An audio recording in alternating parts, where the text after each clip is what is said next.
Hey guys, it's Kristen at Orpha Beatrice. Today I'm going to show you how to use an embroidery hoop. You might hear a little rattling in the background. My 6-month-old daughter is playing with her rattle socks and it's about the only thing that'll keep her quiet.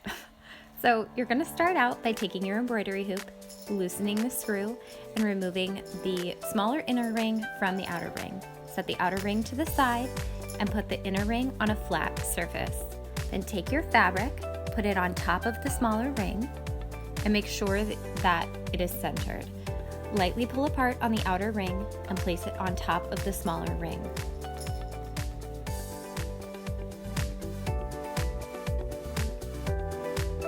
Now that your rings are in place, you can start to adjust the screw to tighten it, then adjust the fabric. I do this a few times.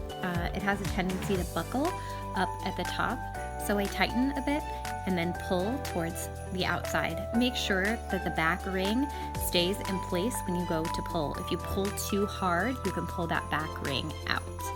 So tighten and pull, tighten and pull.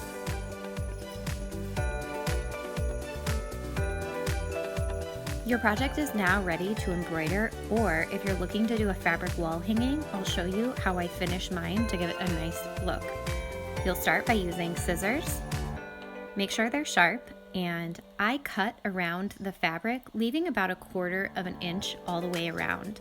This allows the fabric to tuck to the inside of the inner ring without having so much excess that it shows onto the taut fabric. Once you've cut all the way around the project, the next thing you're going to do is you're going to create little notches. These notches are going to be about 1/4 inch apart. And I'm going to cut these notches all along the edge of the fabric.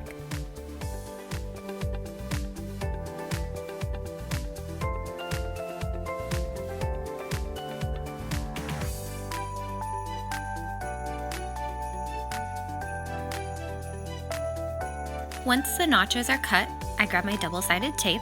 I got this one from Joann Fabrics.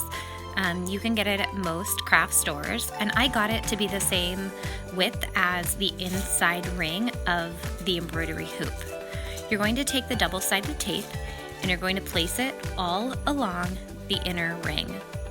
This double-sided tape has one side that's sticky and one side that has paper. So I'm going to go around the entire ring, and then once I've got it all placed, I'll remove the paper. If you don't have double-sided tape, you can use some type of glue, but you want to make sure that any glue that you're using doesn't get on that center fabric. Now that the tape is placed, I'm going to start removing that paper, which makes the other side sticky. Once the tape is in place, you're going to take each of the notches and push them in towards the center. You essentially want to just pinch the two rings together, so you're making sure that that fabric stays nice against the new tape that we have there. You'll go all the way around the project to do this.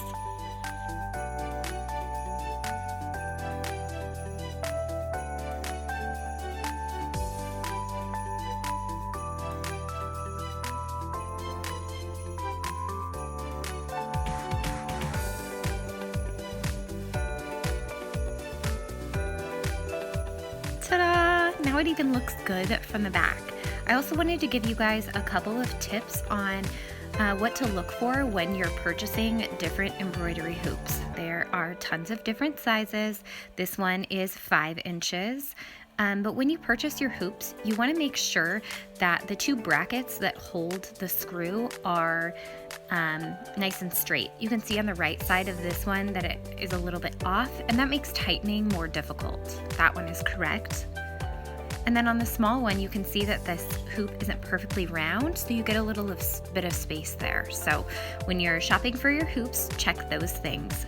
Thank you guys for watching. If you like what you see, make sure to subscribe and like this video. You can find more DIY tutorials at orphabeatrice.com.